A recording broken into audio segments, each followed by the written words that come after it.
अब खबर कोरोना संक्रमण से जुड़ी हुई। केंद्र सरकार ने नई गाइडलाइन, नई एडवाइजरी जारी की है। बताएं, अब इस एडवाइजरी के अनुसार हवा में 10 मीटर तक कोरोना संक्रमण का खतरा है। हवा में एयरोसोल और ड्रॉपलेट से खतरा और भी ज्यादा बढ़ गया है। अब इसीलिए डबल मास्क और सोशल डिस्टेंसिंग बहुत ज्यादा जरूरी है।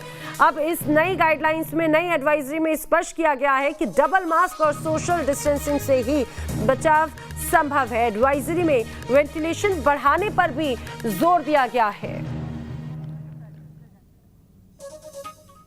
कोरोना वायरस को लेकर हर दिन कोई ना कोई चौंकाने वाला खुलासा हो रहा है। हर गुजरते वक्त के साथ बहरूपीय वायरस को लेकर चेतावनी और अलर्ट जारी किए जा रहे हैं। और अब एक बार फिर से जिस तरह से नई एडवाइजरी जारी की गई, उसमें वक्त आ गया है संभल जाओ, वरना किलर कोरोना को रोक पाना नामुमकिन हो जाएगा। दरअसल कोरोना संक्रमण पर सरकार ने नई एडवाइजरी जारी की, जिसमें कहा गया है कि हवा में 10 मीटर तक कोरोना फैल सकता है। कोरोना जिसे रोकने के लिए कई अहम उपाय भी बताए गए हैं। क्या है वो खास उपाय, देखिए खास रिपोर्ट में।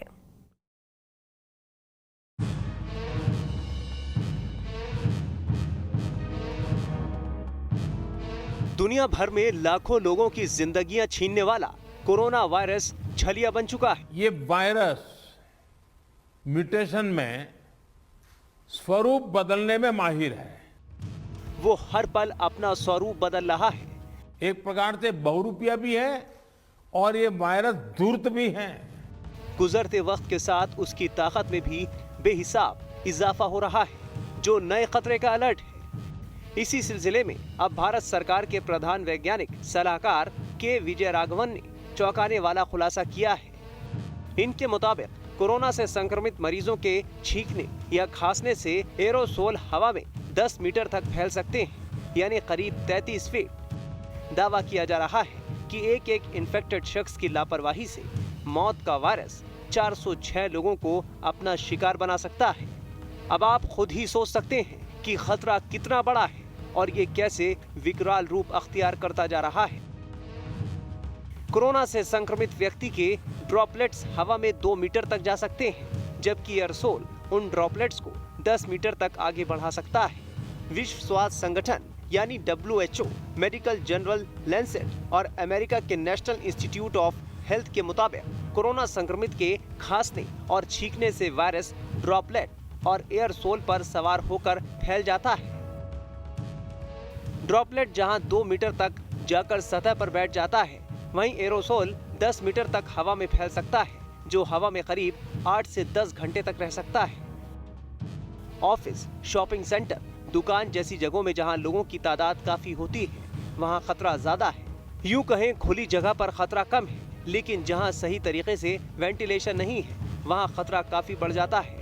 कोरोना संक्रमण को फैलने से रोकने के लिए सरकार की तरफ से नई गाइडलाइंस जारी की गई हैं, जिसके मुताबिक लोगों को डबल लेयर मास्क यानी N95 मास्क पहनना चाहिए। सर्जिकल मास्क का इस्तेमाल सिर्फ एक बार किया जाना चाहिए। एडवाइजरी में घरों, ऑफिसों और सेंट्रलाइज्ड बिल्डिंग में एयर सर्कुलेशन बढ़ाने की बात कही गई है। दरवाजों के हैंडल, फर्श, स्विच, टेबल, कुर्सियों को डिसइंफेक्ट करने पर जोर दिया गया है। साथ ही लोगों से बार बार हाथ धोने की अपील की गई है। किसी संक्रमित शख्स के हंसने, बोलने, खांसने से जो ड्रॉपलेट या एरोसोल निकलता है, वो वायरस के ट्रांसमिशन की मुख्य वजह मानी जाती है। ऐसे में मास्क और सोशल डिस्टेंसिंग ही कोरोना को रोकने के लिए सबसे बड़ा हथियार है। हालांकि देश के कई हिस्सों में ऐसी तस्वीरें भी सामने आती रही हैं, जिसमें देखा गया है कि लोग सही तरीके से मास्क भी नहीं पहन रहे हैं। जो 50% लोग मास्क पहनते हैं, उसमें से 64% लोग माउथ को कवर करते हैं, लेकिन नोज को नहीं कवर करते। कुछ लोग उसको चिन पर लगा कर रखते हैं, कुछ लोग मास्क को गले पर लटका कर रखते हैं। कोरोना के खतरे को देखते हुए नई रणनीति और नए समाधान की जरूरत है। जब तक कोरोना वायरस छोटे स्तर पर भी मौजूद है, चुनौती खत्म नहीं होगी। हर महामारी ने हमें एक बात सिखाई है। महामारी से डील करने के हमारे तौर तरीकों में निरंतर बदलाव, निरंतर इनोवेशन, निरंतर अपग्रेडेशन बहुत जरूरी है।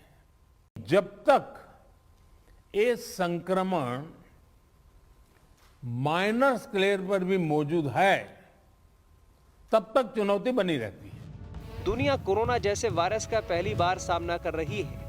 इसे लेकर नई नई रिसर्च और खुलासे हो रहे हैं। लिहाजा किसी भी तरह की गफलत और चूक गंभीर परेशानी की वजह बन सकती है।